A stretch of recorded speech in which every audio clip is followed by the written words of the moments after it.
Good morning, friends. Hi, I am Dr. Chetna, Department of Mathematics, Multanimal Modi College, Patiala. Today, the topic of my lecture is Introduction to Topology. This lecture is focused on the basics of topology. It is a core course in MSc Mathematics. In the present lecture, we are going to discuss definition and overview of topology.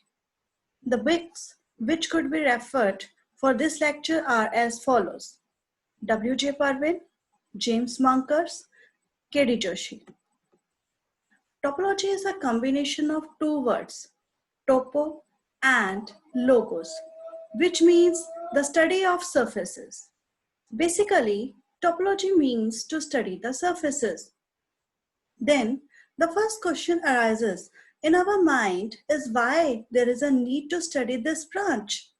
So when we are doing the space research, it is necessary to study the surface of the space objects. Then the need of this subject occurs. Here, our aim is to connect it with mathematics. So when we look at the objects from a mathematical point of view, what we see is the collection of points or set. जब भी हम किसी object की या किसी भी चीज की ओर देखें अगर एक मैथमेटिकल पॉइंट ऑफ व्यू से, तो हमें वहां पे क्या दिखेगा? हमें वहां पे कलेक्शन ऑफ पॉइंट्स दिखेंगे।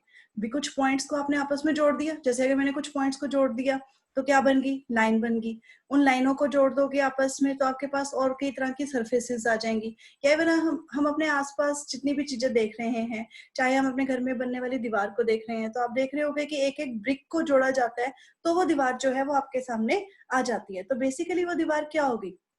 वो कलेक्शन ऑफ ब्रिक्स हो गई। अब कौन से कलेक्शन, किस टाइप की कलेक्शन ऑफ ब्रिक्स को यूज किया है उन्होंने, ठीक है, तो उसके अकॉर्डिंगली उसका सेट डिसाइड हो जाता है। सो बेसिकली जब भी हम किसी ऑब्जेक्ट की ओर देखते हैं एक मैथमेटिकल पॉइंट ऑफ व्यू से, तो हमें वहां पे क्या नजर आता है? हमेशा एक कलेक्शन ऑफ पॉइंट या कलेक्शन ऑफ सेट नजर आती है। So in order to explain my concept, let us take the collection of points.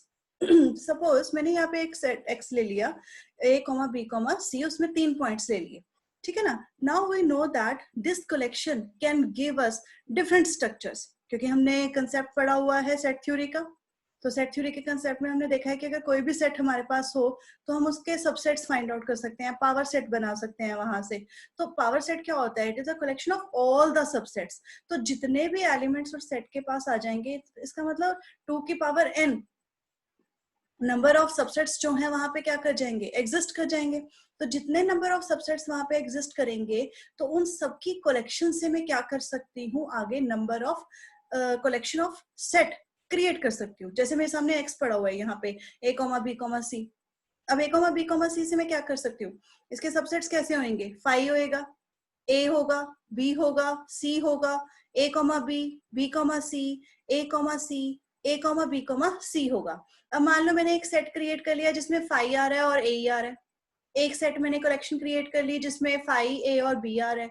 एक कलेक्शन मैंने क्रिएट कर ली जिसमें 5 a b a, b आ रहा है। इसी तरह से सो मेनी स्ट्रक्चर्स उस पर्टिकुलर कलेक्शन से मैं क्या कर सकती हूँ? क्रिएट कर सकती हूँ। So now we know that this collection can give us different structures and these structures can give us different shapes. This all tells us about the topology of the object. Now here comes the difference between the opinion of a geometer and a topologist. According to geometer, there is a difference between a coffee mug and a donut. Donut अगर आपको नहीं clear तो in that case आप देख सकते हो कि आप लोगों ने वड़ा खाया होगा, साउथ इंडियन वड़ा, ठीक है। बीच में उसके एक होल होता है और एक सर्कुलर आपके पास एक शेप होती है, नॉट एग्जैक्टली सर्कुलर, जस्ट मैं आपको रिकॉल कराने के लिए यूज कर रही हूँ। अब वो कहता कि जो एक ज्योमेटर है, ठीक है, ज्योमेट्रिस्ट है, जब वो एक कॉफी मग की तरफ देखेगा और एक डोनट की तरफ देखेगा तो उसे क्या लगेगा? उसे लगेगा कि ये दोनों जो है वो डिफरेंट हैं। बट जब टोपोलॉजिस्ट जो है वो इन दोनों की तरफ देखेगा तो उसके लिए ये दोनों ऑब्जेक्ट्स क्या हो गए? सेम हो गए। क्यों? क्योंकि एक डोनट और एक कॉफी मग दोनों के पास एक ही होल है। सपोज अगर मैं अब यहाँ पे क्ले ले लेती हूँ, है ना, बचपन में बड़ी बार हमने क्ले के साथ खेला होगा। तो अगर हम क्ले लेते हैं और क्ले से मैं क्या करती हूँ? पहले उसी पर्टिकुलर क्ले को मैंने एक सर्कल गोले में, स्फीयर में कन्वर्ट कर लिया, ठीक है, रोल कर लिया उसको, बिल्कुल पेड़े की तरह बेल लिया उसे, ठीक है। उसके बाद मैंने उसके बीच में एक होल कर दिया। तो जब मैं उसके बीच में होल कर दूंगी तो जो एक सिलेंड्रिकल सर्कल सा मेरे पास आएगा, ठीक है, वो कैसा हो जाएगा दिखने में, वो डोनेट जैसा हो जाएगा, या कहो कि वो वड़ा जैसा हो जाएगा। अब उसी में से ही उसका एक पार्ट तो मैं इंटैक्ट रखूं, ठीक है ना, क्योंकि वो गोल आ गया मेरे पास, हाफ सेमी पार्ट को मैंने क्या कर लिया, इंटैक्ट कर लिया, उसको मैंने मूव नहीं किया। बट दूसरे पार्ट को मैं उसे शेप देनी शुरू कर दूं, और शेप देके मैं उसे एक मग की या एक कप की शेप दे दूं, ठीक है, तो I can create that particular thing, ठीक है। सो जो एक ज्योमेट्रिस्ट है उसके लिए वो कॉफी मग और डोनट जो है वो अलग अलग चीजें, बट टोपोलॉजिस्ट के लिए वो एक अलग चीज नहीं है। सो yes, it is surprising fact, but let us see, in fact they are identical. Suppose if we have a donut made up of a clay and if we stretch the clay in a particular direction in a continuous manner, जैसे मैंने आपको बोला कि अगर मैं उसको stretch करती रहूं एक पर्टिकुलर कॉन्टिन्यूस मैनर में, क्ले को, जो मैंने डोनट है जो क्ले का बनाया हुआ है, अगर मैं उसका हाफ हिस्सा ऐसे ही रखूं और हाफ हिस्से को क्या करती रहूं, एक पर्टिकुलर डायरेक्शन में कॉन्टिन्यूसली, एक कॉन्टिन्यूस मैनर में क्या करती रहूं, स्ट्रेच करती रहूं, then it will end up in a shape of a coffee mug. Now in a same manner we can deform a cubical shape into a sphere. अब मान लो आपके पास एक cubical sphere है, shape है, so if I keep on pumping air in a cubical sphere, तो क्या होगा, अब क्यूब है तो उसकी सारी surfaces, सारी lateral surfaces जो हैं वो आपस में क्या है, यूनिफॉर्म है, इक्वल है, ठीक है ना। तो इन दैट केस जब मैं उसके अंदर हवा भरनी शुरू करूंगी, तो जब वो हवा भरती जाएगी तो वो इक्वली हर तरफ से क्या होएगा, एक्सपैंड होएगा, ठीक है। जब वो इक्वली हर तरफ से एक्सपैंड होगा तो what I will get a sphere. So this kind of transformation in which there is no cutting and fixing, मैं कोई कटिंग नहीं कर रही हूँ, कोई फिक्सिंग नहीं कर रही हूँ, एक शेप को मैं दूसरी शेप में क्या कर पा रही हूँ, कन्वर्ट कर पा रही हूँ। This kind is called homomorphism.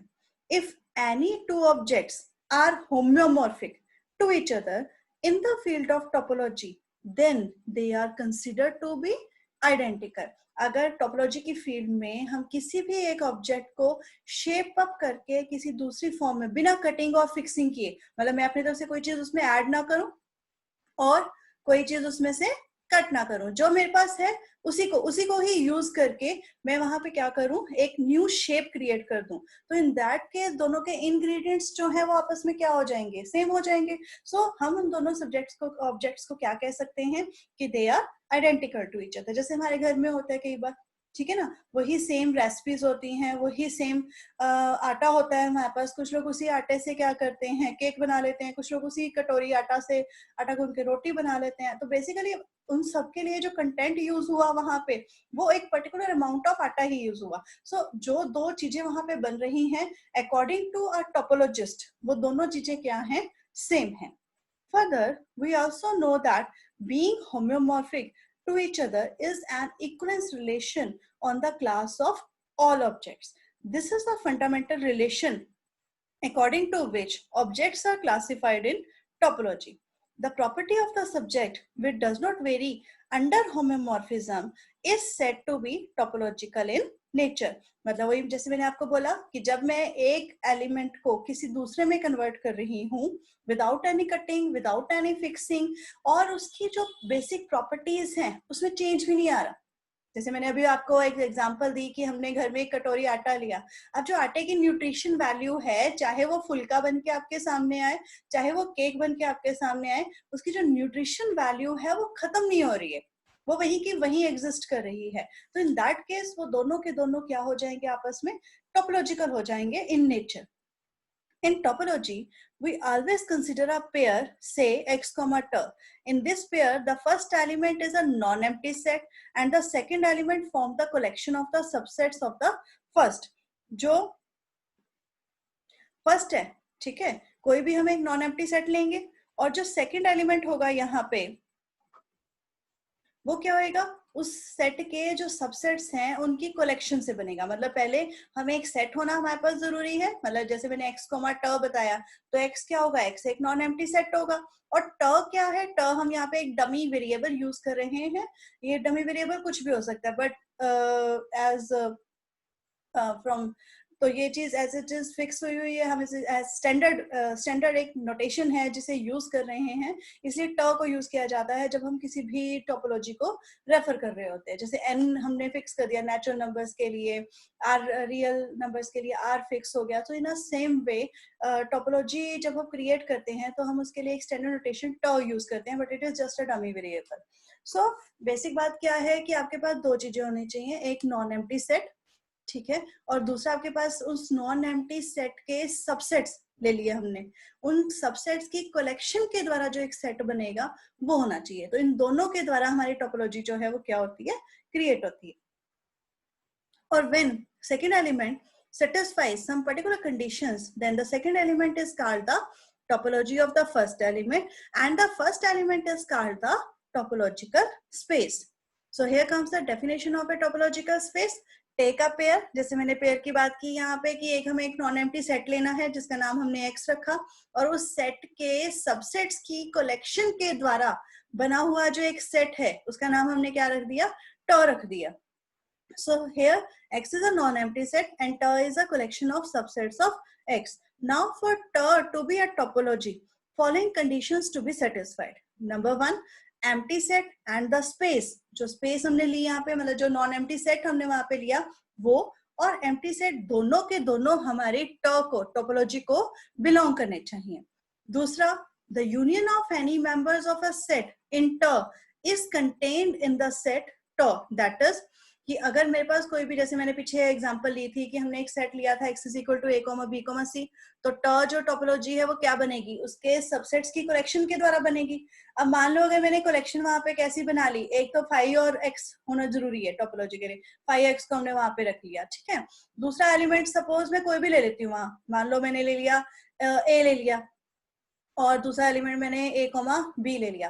तो अब जब a और a, b की मैं यूनियन लूंगी तो वो क्या आएगी मेरे पास, a, b आएगी। सो वो यूनियन भी क्या कर रही है, मेरी टोपोलॉजी को बिलोंग कर रही है। सो यहाँ पे सेकंड पोस्टुलेट हमें क्या कहता है, सेकंड एग्जाम हमें क्या बताता है कि अगर हम अपने टोपोलॉजी के कोई भी दो एलिमेंट्स को उठाएं और उनकी यूनियन लें, अगर वो यूनियन भी, जो यूनियन आएगा, यूनियन भी एक सेट आ जाएगा ना हमारे पास, अगर वो सेट हमारी टोपोलॉजी को बिलोंग करता है तो इन दैट केस हमारा सेकंड पोस्टुलेट वहां पे क्या हो जाता है, सेटिस्फाई होता है। थर्ड पोस्टुलेट क्या है हमारा, इंटरसेक्शन, कि आपने कोई भी दो सेट उठाए, वहां पे जब आपने उनकी इंटरसेक्शन ली तो उनकी इंटरसेक्शन भी उस पर्टिकुलर टोपोलॉजी को क्या करनी चाहिए, बिलोंग करनी चाहिए, ठीक है। जैसे कि सपोज अगर मैंने अपना टोपोलॉजी ली यहाँ पे 5 a b x, ठीक है ना। अब जब मैं a और b की यूनियन लूंगी तो वो मेरे पास a और b की इंटरसेक्शन क्या आ गई, 5 आ गई, वो उसको बिलोंग करनी शुरू होगी। बट जब मैं a और b की यूनियन लूंगी तो वो a, b आई, पर वो ट को वो नहीं कर रही, बिलोंग नहीं कर रही, तो सेकंड पोस्टुलेट मेरा सेटिस्फाई नहीं हुआ, पर थर्ड पोस्टुलेट मेरा वहां पे सेटिस्फाई हो गया। बट किसी भी सेट को टोपोलॉजी बनने के लिए ये जरूरी है कि ऊपर दी गई तीनों कंडीशंस जो है वहां पे क्या होनी चाहिए, सेटिस्फाई होने चाहिए। The following examples will help to make the concept more clear. Example 1 ली है मैंने यहाँ पे कि let us take a set x is equal to a, b, c, d, e and topology बनाई हमने यहाँ पे, ठीक है। तो as such जैसे हमने यहाँ पे कहा ही था कि x, 5 उसके पास होने चाहिए, तो x, 5 वहां पे पड़े हुए हैं, ठीक है। अब इसके बाद आप कोई भी दो एलिमेंट्स यहाँ पे उठाओगे, अगर उन दोनों की यूनियन एज वेल एज उन दोनों की इंटरसेक्शन ट को बिलोंग करती हो तो अंडरस्टूड है कि वो पोस्टुलेट्स वहां पे क्या हो जाएंगे, सेटिस्फाई हो जाएंगे, क्योंकि फर्स्ट पोस्टुलेट सेटिस्फाई हो रहा है कि x और 5 दोनों इसको बिलोंग कर रहे हैं। अब मैं कोई भी दो एलिमेंट्स उठाती हूँ, सपोज मैंने जैसे a और c, d उठाया। अब a और c, d का जब मैंने यूनियन लिया तो क्या आया, a, c, d, वो मुझे दिख रहा है यहाँ पे। जब मैंने a, c, d का इंटरसेक्शन लिया आपस में तो वो 5 आया, वो भी दिख रहा है मुझे यहाँ पे।